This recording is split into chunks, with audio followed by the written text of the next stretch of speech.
The rain hadn't let up for hours. It poured in heavy sheets across the winding back roads of rural Tennessee, drumming against Ethan Carter's windshield like a second heartbeat. His wipers moved in rhythm, struggling to keep up.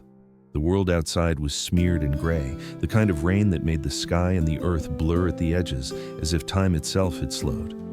He wasn't in a hurry. Ethan rarely was.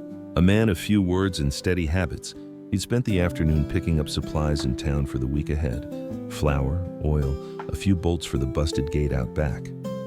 Now, all he wanted was to get home, make sure the old farmhouse was warm, and check in on his mother before the power flickered again.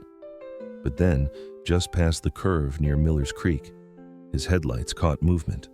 A figure, soaked through, standing alone on the side of the road. He slowed instinctively, tires crunching gravel, heart steady. The woman didn't wave or step closer. She just stood there, stiff as the fence post behind her, clutching a duffel bag to her chest like it held the last of her life. She was pale, drenched from head to toe, hair stuck to her cheeks, eyes wide, not with hope, but something closer to fear. Ethan leaned over and pushed open the passenger door. "You'll freeze out here," he said, voice even and low. "Get in." The woman flinched. Her grip on the bag tightened. She didn't move. "I'm not going to hurt you," Ethan added quickly, both hands still on the wheel, palms open. "Just offering a ride. You look like you could use one."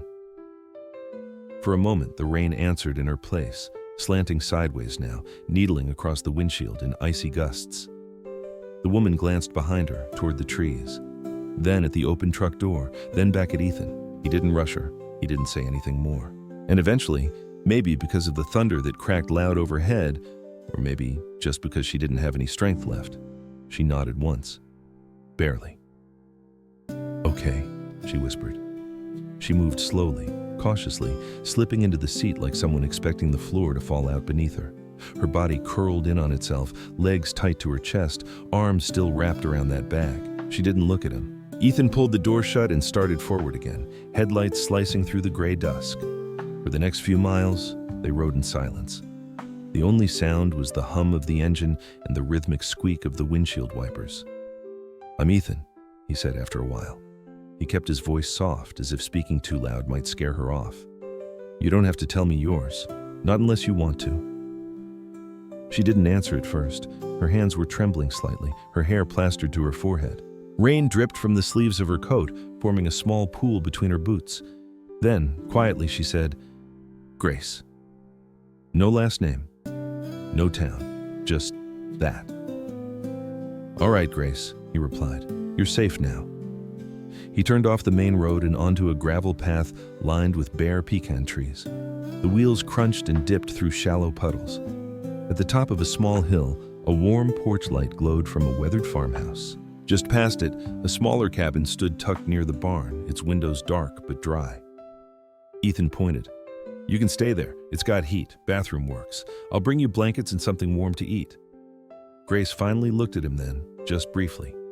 Her voice cracked when she asked, "Why?" He didn't need to think about it. "Because you looked like you needed someone to stop, that's all." A long pause stretched between them before she opened the door again and stepped out into the mud. That night, Ethan carried a tray to the cabin, a bowl of hot stew, a slice of cornbread, and a glass of sweet tea. Grace took it without a word. Her eyes were still guarded, but not wild like before. She nodded once, then closed the door. Back in the main house, Ethan checked on his mother, Miss Lila. She lay in her bed under a quilt she'd pieced together years ago, her eyes fluttering open as he entered. "She's still out there?" she rasped. "Yeah," he said, "in the guest cabin." Miss Lila was quiet for a moment, then nodded faintly. "Good." Meanwhile, Grace sat with the warm bowl in her lap, steam rising to meet her face. She stared at the wall, but her thoughts were far away. When she closed her eyes, she didn't see the rain anymore. She saw steady hands on a steering wheel, a man who had nothing to gain and stopped anyway. It wasn't trust yet, but it was something. And in her world, something was rare. Sometimes, the smallest acts of kindness can change a life. If you believe in that too, don't forget to subscribe, like, and let us know what you would have done. Your support helps us keep telling stories that matter. The next morning, the storm had passed, but the cold remained. A veil of mist lingered over the Carter farm, curling through the bare trees and hovering above the damp fields like a memory that refused to lift. Inside the guest cabin, Grace stirred beneath a quilt she hadn't expected to sleep under, in a place she hadn't planned to find. She emerged just as the sun broke through the clouds, casting a gentle gold over the porch. Her boots were dry, her coat still damp. She stepped onto the gravel path, looking out over the land, modest, weathered, quiet. Then toward the house where Ethan had said his mother lived. It took her a moment before she gathered the courage to walk over.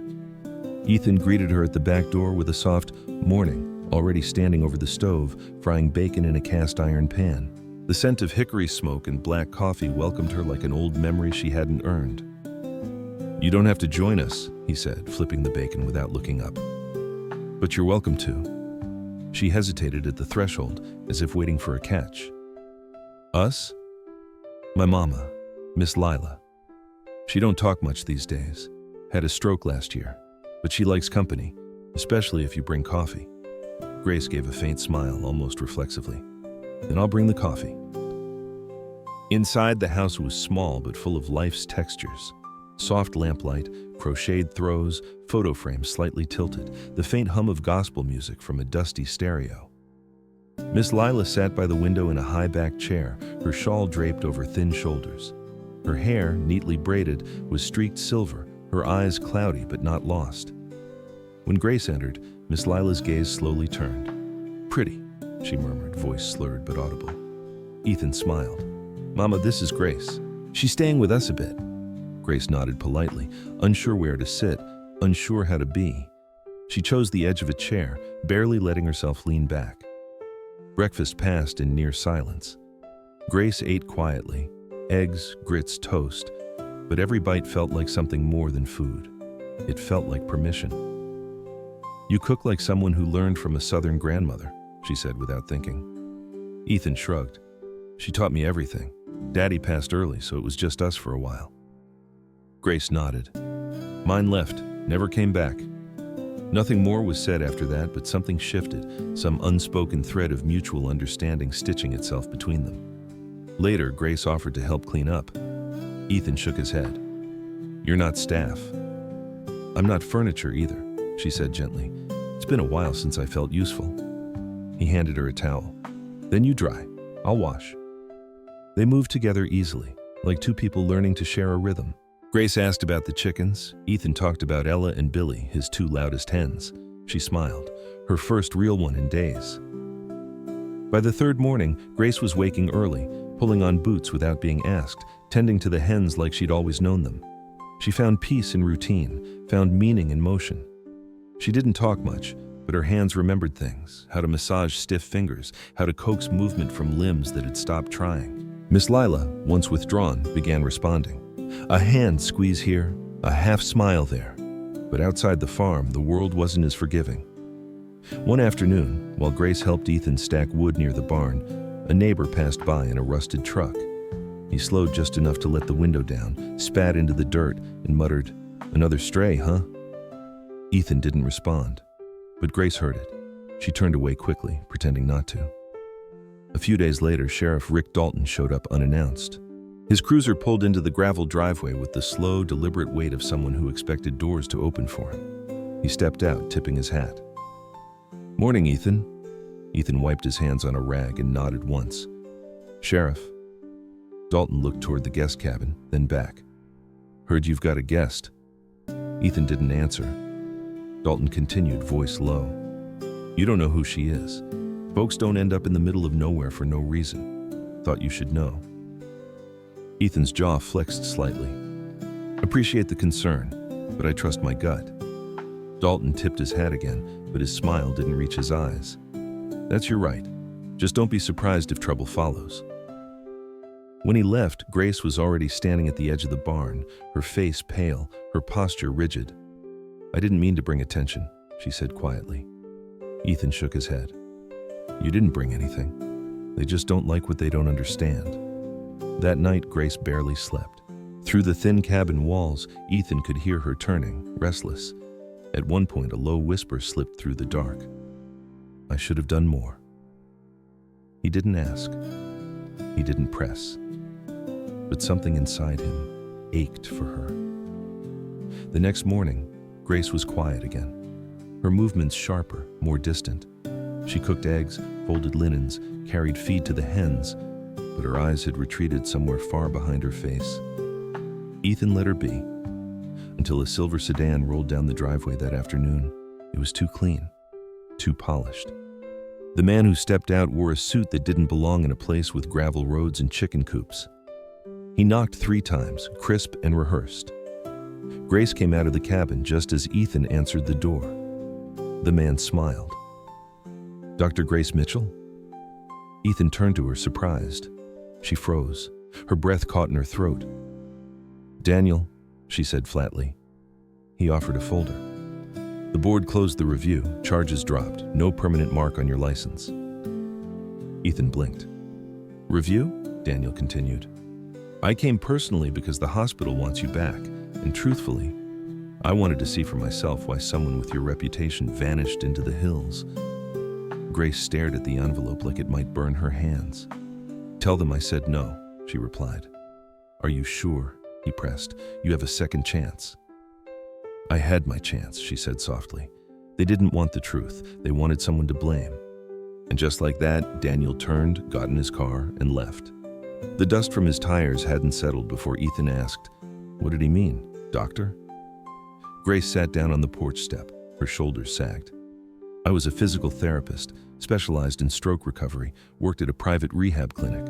One of my patients was the son of a state senator, came in after a car accident. He wasn't improving. I told the family the truth, politely, honestly.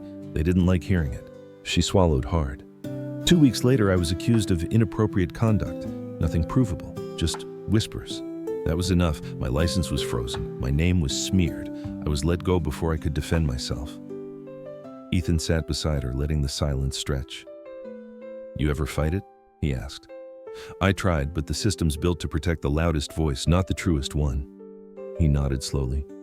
"Still," she added, barely audible, "I should have done more." "No," Ethan said. "You did enough. They didn't." That night, Grace didn't cry, but her hands shook when she held her cup of tea. Ethan didn't speak again, not for hours. He just sat with her on the porch swing, watching the dusk roll in. Some wounds don't bleed, but they hollow. And Ethan could see the hollow in her eyes, the space where trust used to live. Still, she had stayed, and somehow that was enough to begin again. The mornings on the farm started early, often before the sky had decided whether to rise blue or gray. On most days now, Grace was up before Ethan. She moved quietly through the kitchen, her feet remembering the creaky floorboards, her hands familiar with the placement of the mugs. She made coffee strong enough to wake a mountain and carried a steaming cup to the small sunroom where Miss Lila waited, already wrapped in her shawl, her hands resting on the blanket across her lap. Grace knelt beside her gently, always speaking low and slow.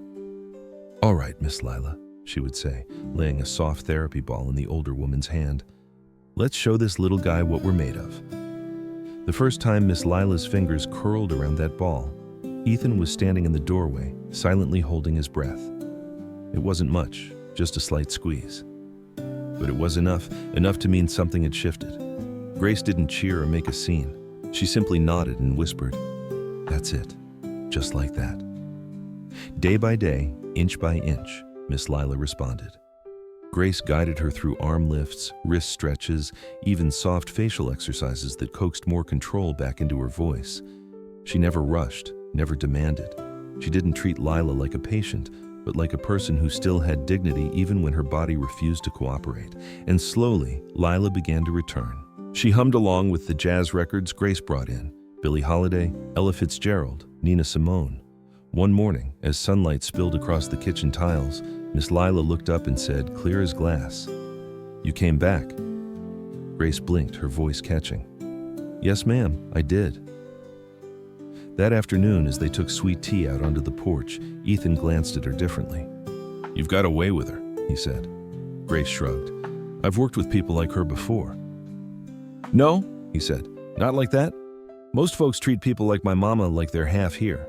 But you see her." Grace didn't answer right away. She watched the chickens pecking in the dirt, listened to the wind rustling through the pecan trees. "I know what it's like to be invisible," she said softly, "to have people look right through you." She told him more that evening, after dinner, when the dishes were drying on the rack and the world outside had gone quiet. They sat on the porch swing again, their knees not quite touching. "I lost everything in 1 year," Grace said, her eyes locked on the dark horizon. "First, my brother. He was the only family I had left. ALS. He was young, too young. I tried to help, poured myself into research, spent every dime. When he passed, I couldn't go back to the apartment. It was full of his things." Ethan sat quietly beside her. "Then came the clinic," she continued. "The patient was the son of a powerful man. He wasn't improving. I told them the truth. 2 weeks later, the board suspended me. No proof, just enough whispers to make me vanish." "You didn't deserve that," Grace gave a hollow laugh. "Deserve doesn't matter when the system's built to chew you up quietly." Ethan's voice was low. "So you ran." "I walked, slowly, until I ended up in the rain." And someone stopped. They didn't speak after that. But something in the silence between them softened. Over the following days, Grace fell into the rhythm of the farm like she had always belonged. She fed the chickens at dawn, helped Ethan repair a section of the back fence that had been leaning too long, and reorganized the pantry by label date. "You keep doing that and I'll start charging rent," Ethan joked one morning as he caught her alphabetizing the spice rack. Grace smirked. "You'd have to bill me in eggs." They worked well together, like two puzzle pieces that didn't look like a match until they clicked. Grace noticed the details. The way Ethan checked on Lila every hour, even when he pretended not to hover. How he rubbed his shoulder when the weather changed. How he never drank the last of the coffee, but always brewed the next pot. Ethan noticed too, the way Grace hummed when she concentrated, the way she always knew how to hold a silence, and how she never flinched when the past crept back in. One afternoon, as they repaired the porch railing, Ethan leaned back on his heels and wiped his forehead. "You ever think about staying?" he asked, almost casually. Grace didn't look up from the nail she was hammering. "I think about a lot of things. Doesn't mean they're real." He didn't push, but her answer sat with him all day. Later that week, Grace was gathering laundry from the clothesline when she saw Ethan standing at the edge of the pasture, staring toward the tree line with his jaw clenched. She walked over slowly, the basket still in her arms. "What is it?" "Property line ends just before those trees," he said, pointing. "But someone's been walking the fence, stepping too close. That wasn't like that yesterday." Grace followed his eyes. The tall grass was parted. The wire fence had been tugged, subtle but intentional. "Reed?" she asked. Ethan nodded. "He's tried this before, 5 years ago, when Mama got sick. Said he wanted to relieve the burden. What he meant was, he wanted the land." "Why?" "Because it used to belong to his daddy. My granddad bought it legally when Reed's folks went under during the drought. But Reed's never let it go, thinks he's entitled, thinks I don't know how to keep it." Grace's eyes darkened. "He underestimates you." Ethan scoffed. "He underestimates everything that doesn't swing a hammer or wear a badge."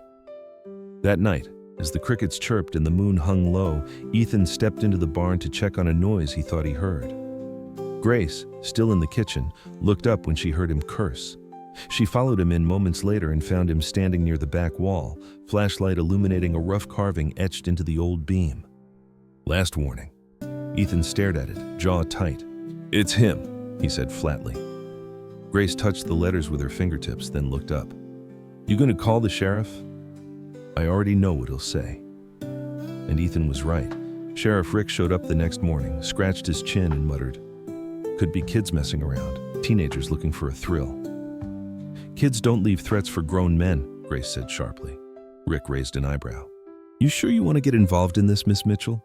You're not exactly from around here." "I live here now," she said, "and I don't scare easy." The sheriff left without taking a report. Grace didn't sleep much that night, but not from fear, from resolve. By morning, she had already driven into town. She parked outside the small brick building with the wooden sign that read, "Howard and Green, Attorneys at Law." By noon, she walked back into Ethan's kitchen with a folder tucked under her arm and a quiet calm in her chest. He looked up from where he was repairing the coffee grinder. "What's that?" She placed the folder on the table and opened it. "I added myself to the land trust," she said, "as co-caretaker just until Miss Lila recovers." Ethan stared at the papers. "Grace, I didn't ask you to— I know, she interrupted gently. You didn't. But Reed isn't just coming after your land. He's coming after your peace. And if I can stand in his way, I will.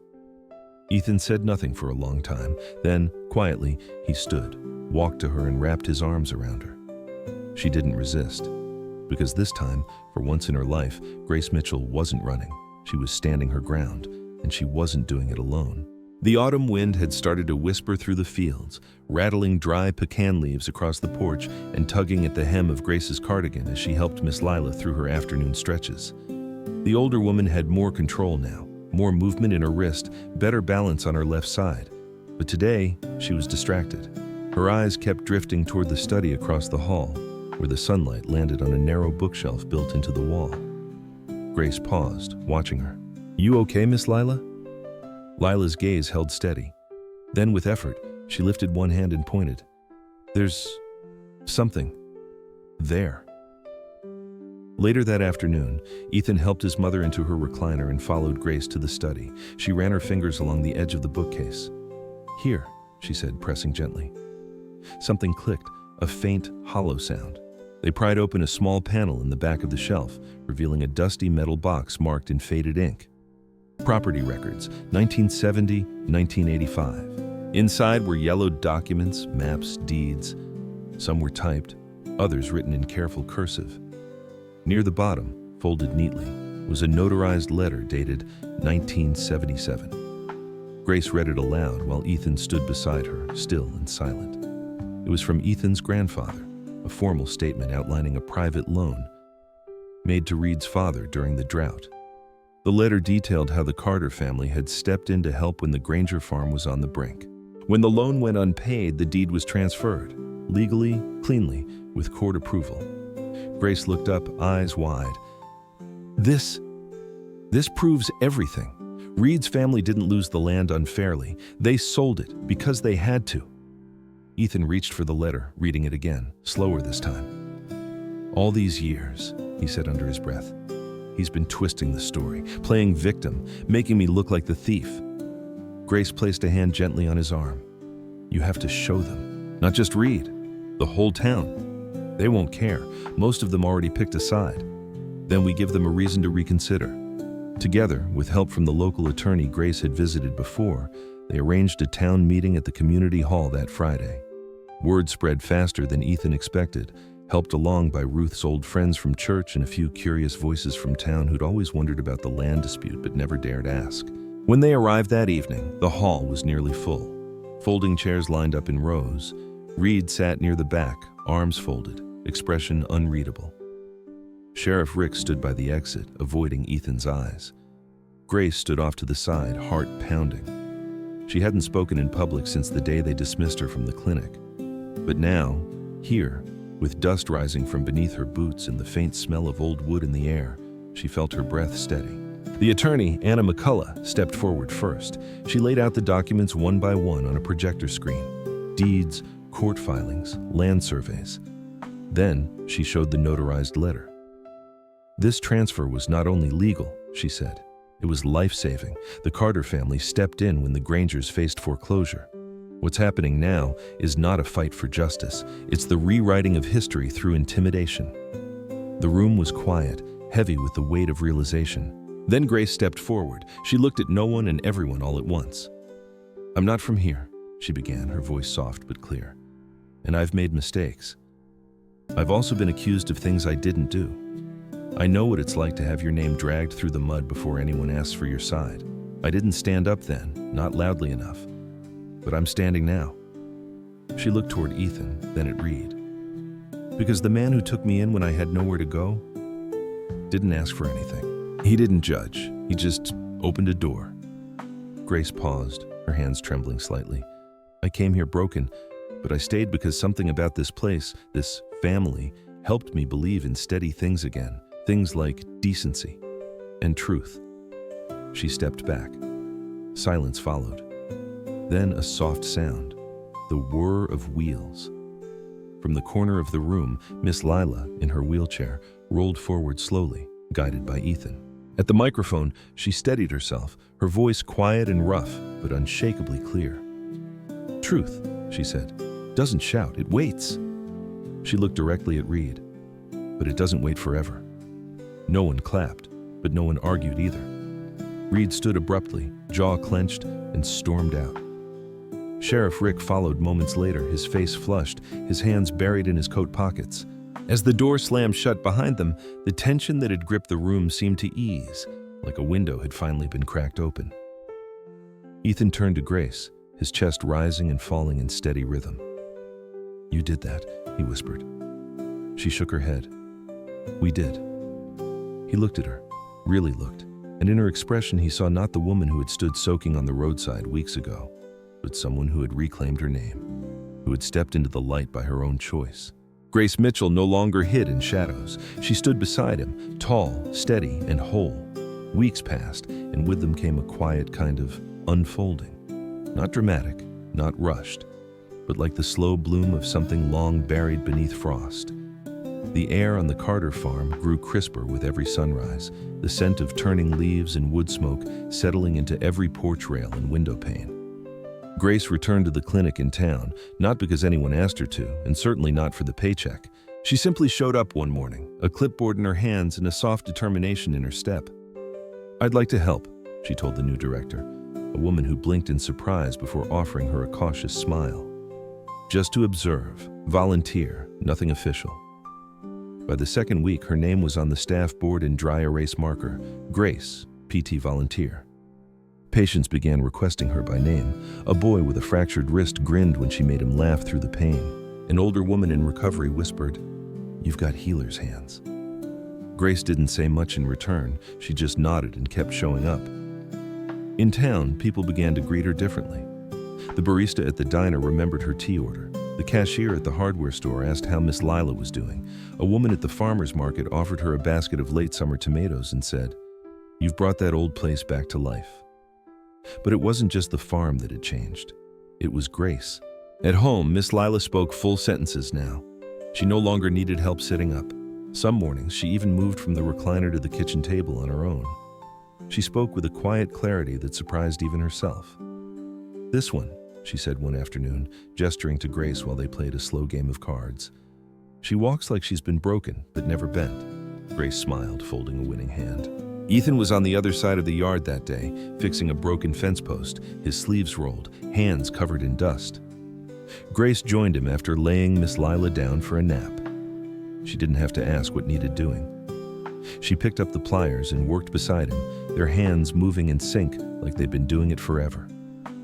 That evening, as the sun dipped behind the hills and painted the barn in amber light, they found themselves on the porch swing. The old boards creaked beneath them, the chains swaying gently with each breeze. A full moon hung low in the sky, casting silver across the fields. They didn't speak for a while, just listened to the frogs, the distant call of nightbirds, the soft rustle of the pecan trees.